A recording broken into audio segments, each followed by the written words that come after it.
आणि असं असलं तरी महायुतीत सगळंच काही अलबेले असं म्हणता येणार नाही, कारण सध्या पेल्यातली वादळ उठतायत।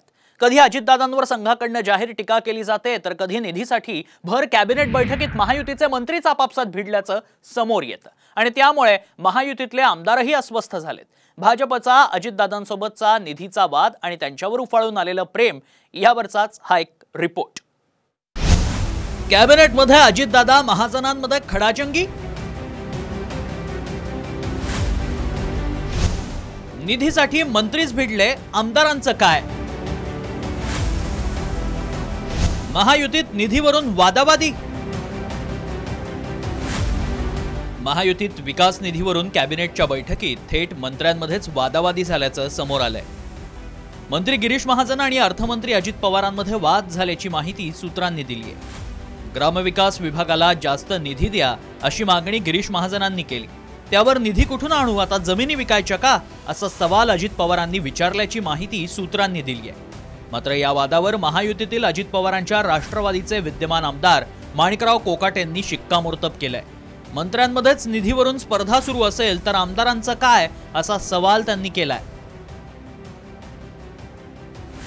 या वेगवेगळ्या पक्षाची जी मंत्री आहेत ते कोणाचंही काम नीट करत नाही, ते फायली समजून घेत नाही, त्यांच्यामध्ये स्पर्धा चाललेली आहे। त्या संदर्भामध्ये दोन्ही उपमुख्यमंत्री आणि मुख्यमंत्री यांनी प्रत्येक पक्षाच्या सर्व पक्षाच्या एक वेगळी बैठक घ्यावी आणि ज्या आमदारांची कामं पेंडिंग आहेत त्या आमदारांची कामांना येस नो पटकन करावं आणि त्यांना कामाला लावावं ना। निधीवर जर एकमेकांची फायली अडवण्याचा प्रयत्न केला तर भविष्यकाळ हा सगळ्याच्या दृष्टीने वाईट आहे, त्यांच्या दृष्टीने आहेच आहे, आमच्या दृष्टीने आहे, पण सगळ्या दृष्टीने वाईट आहे। आम्ही तर मंत्री मिळणार नाही, त्यांना तर काहीच मिळणार नाही, रस्त्यावर यावं लागेल। एकीकडे महायुतीच्या कार्यकर्त्यांमध्ये जागा वाटपाच्या चर्चांवरून चलबिचल सुरू आहे, त्यात आता निधीवरूनही खडाजंगी सुरू असल्यानं महायुतीत सारं काही आलबेल नसल्याचं दिसतंय।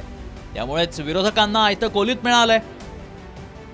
जमिनी विकू का हा त्यांचा प्रश्न आहे। याचाच अर्थ असा आहे की या राज्याची आर्थिक परिस्थिती ही हातात कटोरा घेतल्याप्रमाणे निर्माण झालेली आहे। म्हणजे विशेषतः आंध्र प्रदेश आणि बिहारला धो पैसा देत असताना महाराष्ट्र दिल्लीने आणि सध्याच्या त्यांच्या चमचे मंडळानं राज्यकर्त्या या दोघांनी मिळून महाराष्ट्र कंगाल केलेलं आहे, पण त्यांना महाराष्ट्राच्या शेतकऱ्यांना कष्टकऱ्यांना मदत करावी असं वाटलं नाही। सत्ता, सत्तेतून पैसा, पैशातून पुन्हा सत्ता, हे समीकरण महाराष्ट्रामध्ये या फोडाफोडीच्या राजकारणामध्ये त्यांनी आता नवा पायंडा महाराष्ट्राच्या राजकारणात पाडलेला। कधीही महाराष्ट्रामध्ये अशा प्रकारची सरकार नव्हती।